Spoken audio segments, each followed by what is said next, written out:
नमस्कार। आइए इस खबर के बारे में बात करते हैं जो फिलहाल बोला जा रहा है। यह है, देखिए, प्रभात खबर का शनिवार 29 मई को है, ये दिया गया था कि रेलवे बोर्ड का फरमान है कि 14,000 जो पद होंगे वो सरेंडर होंगे। तो पहले इसको पढ़ लेते हैं, उसके बाद थोड़ा जानेंगे इसको। लिखा हुआ है, एक तरफ कोरोना महामारी से चारों ओर हाहाकार मचा हुआ है, ठीक है, और उस समय इंडियन रेलवे में लगभग 13,450, ये अलग अलग डिवीजन में अलग अलग जोन का दिया है, टोटल 13,450 है। इसे लेकर सभी जोन और डिवीजन को टारगेट दिया गया है, ठीक है। इसका असर पूर्व मध्य रेलवे में लेकर धनबाद डिवीजन पर भी दिखेगा, यानी कि हर एक डिवीजन पे ही होगा। तो इसमें होता क्या है कि जितने भी कर्मचारी यूनियन है, जैसे ECRKU है, चाहे all India railway men's federation है, ये लोग इसका विरोध कर रहे हैं कि ऐसा नहीं होना चाहिए। तो इसके बारे में थोड़ा जानते हैं कि क्या सही में ये पद समाप्त हो रहे हैं या क्या हो रहा है। तो इसका जो ऑफिशियल लेटर है, पहले वहाँ चलते हैं। ये है, देखिए, ऑफिशियल लेटर, ठीक है। ऑफिशियल लेटर नंबर है 2020/ईस्टर्न रेलवे/28/1, डेट न्यू दिल्ली 20 मई 2021। आपको सारा कुछ समझ में आ जाएगा, सिर्फ ये पहला पॉइंट पढ़िए। देखिए, इसको हिंदी में बताएंगे हम। पहला पॉइंट है, in the view of technological advancement in various fields of railway working including office working, few activities which have become obsolete or reduced, whereas role of few other activities in increasing. As such, there is need to study such activities and reassess the staff requirement for these activities. ठीक है। अब बाकी सारे ये सब लिखे हुए हैं कि कैसे क्या मतलब स्टडी करना है कि कहाँ पे स्टाफ का रिक्वायरमेंट है, कहाँ पे नहीं है। तो इसका मतलब यहाँ पे ये नहीं है कि ये पोस्ट जो है वो ख़त्म करने की बात बोल रही है, ऐसा नहीं है। थोड़ा इसको समझने की ज़रूरत है। जैसे हम एक चीज़ का एग्जांपल देखिए, अगर समझा सके आपको तो समझते हैं। देखिए, ये है एग्जांपल। देखिए, आने वाले टाइम में आपको पता होगा कि पहले पढ़ लेते हैं।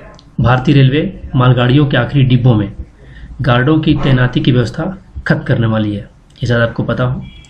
वह एक नई प्रणाली EOTT डिवाइस स्थापित करने की प्रक्रिया में है, जिससे यह सुनिश्चित हो सके कि ट्रेन चलते समय सभी डिब्बे एक दूसरे से जुड़े रहें। यानी कि जो गार्ड होगा, गार्ड, उसका काम अब कौन करेगा? EOTT डिवाइस जी। तो गार्ड का काम खत्म हो गया, तो इसका मतलब क्या है कि गार्ड का जॉब खत्म हो गया? जी नहीं, बिल्कुल। वहाँ पर संख्या जरूर कम होगी, बट खत्म नहीं होगा। हाँ, खत्म कहाँ पे होगा वो जानने की ज़रूरत है, तो उसको हम आगे देखते हैं। देखिए, बात यहाँ पे ये है कि अगर आप ध्यान से देखते होंगे तो टिकटिंग सिस्टम, देखिए यहाँ पे आते हैं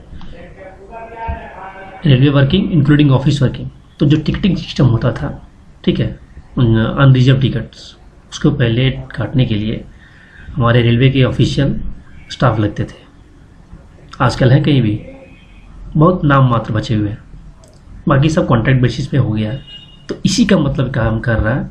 देखिए कि कहाँ पे स्टाफ का रिक्वायरमेंट है। रेलवे का एक ही मकसद है फिलहाल, वो मकसद है कि स्टाफ को कम किया जाए, ठीक है, जहाँ जैसा रिक्वायरमेंट हो, ठीक है। अब जैसे आपको एग्जाम्पल के रूप में हम बताएं, मान लीजिए यहाँ पे EOTT डिवाइस लग गया, तो क्या गार्ड की संख्या कम होगी कि नहीं? बिल्कुल कम होगी। तो यही तो मकसद है रेलवे का, कि उसकी संख्या को कम करना। अब ये क्या है कि टेक्नोलॉजिकल एडवांसमेंट हो रहा है, तो ये सब चीज़ें होना लाजमी है, ठीक है। यहाँ पे देखिए लिखा हुआ भी है, देखिए, टेक्नोलॉजिकल एडवांसमेंट, ठीक है। तो इसी के कारण क्या होता है, अभी आने वाले टाइम में और भी चीज़ें खत्म होंगी या कम होंगी। जैसे आप देखिए, आपको बता दें, अनमेंड जो व्हीकल्स होता है, रेलवे क्रॉसिंग, वहाँ पे जो लोग पहले रहते थे, एक फाटक पे 3 लोग रहते थे, 8-8 घंटा के शिफ्ट के अनुसार 3 लोग रहते थे। उनकी जॉब लगभग खत्म हो चुकी है, या फिर जो बची खुची है वो खत्म हो जाएगी। ठीक है, वो पोस्ट कम हो जाएगा। कैसे कम होगा? अभी देखिए, वहाँ पे 3 सिस्टम लागू हो सकता है। पहला सिस्टम कि फाटक को हटा करके ओवरब्रिज बना दिया जाए, या फिर अंडरग्राउंड ब्रिज बना दिया जाए। तो ये वहाँ पे बनेगा जहाँ पे कि इकोनॉमी डेवलपमेंट होता हो, जहाँ ज़रूरत हो। अब जैसे कोई जंगल से गुजर रही है, वहाँ पे आप चाहोगे कि ओवरब्रिज बना दिया जाए, अंडरग्राउंड ब्रिज बना दिया जाए, तो रेलवे के पास फिलहाल इतना पैसा है नहीं, तो वो करेगी नहीं। ठीक है, तो जहाँ पे ज़रूरत है इस सब का, वहाँ रेलवे ये सब काम कर रही है, और अनमैन्ड लेवल क्रॉसिंग जो है उसको हटा रही है, आपको पता होगा। ठीक है, और आने वाले 2022 तक सारे अनमैन्ड लेवल क्रॉसिंग हट जाएंगे। और 2022 तक ही आपको अगर बता दें कि 2022 तक सारे जो ओवरहेड है OHE ओवरहेड सप्लाई वो इलेक्ट्रिक हो जाएंगे। ठीक है, और डीजल इंजन जो है और नाम मात्र बनेंगे अब, क्योंकि वो सिर्फ संटिंग के काम में जनरली आएंगे, या फिर एक पर्टिकुलर रूट में ही जहाँ पे फिलहाल अभी नहीं हो पाया है इलेक्ट्रिफिकेशन, वहाँ पे चलेंगे। तो इसी तरह का बात है। अब जैसे मान लीजिए ये बताया मैंने लेवल क्रॉसिंग का, लेवल क्रॉसिंग के जो स्टाफ जो 3 लोग काम करते थे फाटक में, वो अगर मान लीजिए कम हो गए, तो वो क्या उसको हटा देगा रेलवे? बिल्कुल नहीं हटाएगा। वहाँ के स्टाफ को कहीं और मैनेज करेगा वो, लेकिन स्टाफ तो कम हो गया ना, और यही तो रेलवे का मकसद है, स्टाफ को कम करना। अच्छा, ये मैंने बताया कि जहाँ पे मान लीजिए इकोनॉमी बहुत बढ़िया है, शहर है या फिर समझ लीजिए कि नगर है, वहाँ पे तो आपको ओवरहेड ब्रिज या अंडरग्राउंड ब्रिज बनाना पड़ेगा। लेकिन मान लीजिए जंगल है, गांव देहात है, तो क्या रेलवे इसे छोड़ देगी, बंद कर देगी फाटक? जी नहीं। वहाँ पे क्या सिस्टमिक डेवलप हुआ है, जो स्टेशन के कैबिन होता है, 2 तरह का कैबिन होता है, एक डिपार्चर साइड और एक अराइवल साइड। ठीक है, एग्जाम्पल पकड़ते हैं ईस्ट साइड और वेस्ट साइड कैबिन। तो अराइवल और डिपार्चर साइड कैबिन में मान लीजिए एक आपका फाटक है अराइवल साइड के पहले, एक है डिपार्चर के बाद। उस केस में क्या होगा, अराइवल कैबिन अपने पीछे वाले फाटक को कंट्रोल करेगी और डिपार्चर कैबिन अपने आगे वाले फाटक को कंट्रोल करेगी। उसके लिए भी एक सिस्टम बनाया गया है, अगर आप आसपास में अपने देख सकें तो देखिए, ये सिस्टम लागू हो गया है कि अब कैबिन से ही आपका फाटक कंट्रोल होगा, कब ऑन होगा फाटक, कब ऑफ होगा, सारा किस वहीं से कंट्रोल होगा। ठीक है, क्योंकि रेलवे का एक ही मकसद है, स्टाफ को कम करना, मिनिमम स्टाफ के साथ काम करना। और जैसे जैसे टेक्नोलॉजी एडवांसमेंट हो रही है, ये तो नियम ही है एक तरह से। इसमें देखिए कोई पार्शलिटी की बात नहीं है कि रेलवे कम कर रही है नहीं कर रही है, वो बात नहीं है। इसमें सीधी सीधी बात है कि टेक्नोलॉजिकल एडवांसमेंट जहाँ जहाँ हो रहा है, वहाँ वहाँ वो चीज़ें करना लाजमी है, और कोई भी शायद करेगा। लेकिन जहाँ ज़रूरत है वहाँ देखिए रेलवे जो है वो रिक्रूटमेंट भी कर रही है। हाल ही में आपने देखा 2018 में ग्रुप डी की ज्वाइनिंग हुई, उसके बाद जेई की ज्वाइनिंग हुई, उसके बाद एलपी का ज्वाइनिंग हुआ, उसके बाद अभी फ़िलहाल जो 2 चल रहा है आरआरबी एनटीपीसी और आरआरसी ग्रुप डी, उसका चल रहा है रिक्रूटमेंट। तो जहाँ जहाँ रिक्रूटमेंट की ज़रूरत है वहाँ वहाँ कर रहा है। ठीक है, अगर मान लीजिए पोस्ट खत्म हो जाता तो रिक्रूटमेंट क्यों करता? बात सही है ना। इसीलिए रिक्रूटमेंट कर रहा है क्योंकि वहाँ वहाँ ज़रूरत है।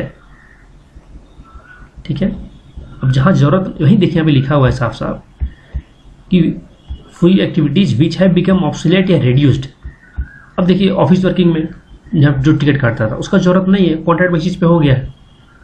और आजकल तो यूटीएस एक ऐप है, वहाँ से आप रिजर्व टिकट कटा सकते हैं। और वैसे भी रिजर्व टिकट कराने के लिए तो आपके पास IRCTC है, बहुत सारे ऐप हैं। तो रिजर्वेशन के लिए वो सिस्टम अब ज़रूरत नहीं है, आने वाले टाइम में वो भी खत्म हो जाएंगे धीरे धीरे। ठीक है, और role of few other activities is increasing. अब देखिए, अब ऐसा बात थोड़ी है कि एक चीज़ खत्म हुआ तो दूसरा चीज़ शुरू नहीं होगा। कुछ नई नई चीज़, जैसे डेटा एनालिसिस का काम है, ट्रैफिक कंट्रोल में बहुत सारे हम लोग का सॉफ्टवेयर लगता है। उस सॉफ्टवेयर को स्टडी करने के लिए, डिज़ाइन करने के लिए भी ज़रूरत है लोगों को। ठीक है, तो वहाँ पे ऐसे बहुत भी ऐसे काम है जहाँ पे कि नया नया एक्टिविटीज़ हो रहा है। ठीक है, और ये PPP मॉडल पे जनरली हो रहा है। अब प्योर गवर्नमेंट बेसिस पे तो शायद नहीं हो पा रहा, तो वहाँ पे स्टाफ लोग की ज़रूरत है, तो वहाँ पे रिक्रूटमेंट करेगा। ठीक है, यहाँ लिखा हुआ भी as such there is need to study and such activities and reassess the staff requirement for this activities. मतलब जहाँ पे स्टाफ की कमी है करना है, कहाँ पे स्टाफ को बढ़ाना है, ये री एक्सेस करना है उसको। यही इस मकसद है इस पूरा नोटिस का, और ये हर साल होता है। ये ऐसा बात नहीं है कि पहली बार हो रहा है। मतलब ये आने वाले भी जो आपके एग्जाम है एनटीपीसी या आरआरसी ग्रुप डी, उसके ऊपर कोई फ़र्क नहीं पड़ेगा, उसका पोस्ट कम नहीं हुआ है जो कि सारे कुछ लोग यूट्यूब में बता रहे हैं, वैसा कुछ नहीं है। ठीक है, ये सिर्फ रिसफल करके कहाँ पे क्या हुआ है वो बताने की कोशिश है। अब आइए इस थोड़ा देख लेते हैं कि कौन कौन से डिवीज़न में कितने कितने पोस्ट आपके रिसफल होंगे या एक्सेस किया जाएगा। देखिए, central railway 1400, eastern railway 1300, east central railway 400। फिर इसी तरह देखिए सबका अलग अलग दिया हुआ है। वेस्टर्न रेलवे का 900, वेस्ट सेंट्रल रेलवे का 300। टोटल मिला के 13,450। ठीक है, ये पोस्ट आपको रिसफल होने वाले हैं। तो यही कहना था। हम इसे और भी जो वैकेंसीज क्या रिसफल होने वाला है उसके बारे में भी हम बताएंगे आगे, जिसमें एक गार्ड की वैकेंसी पोस्ट खत्म होने वाली है।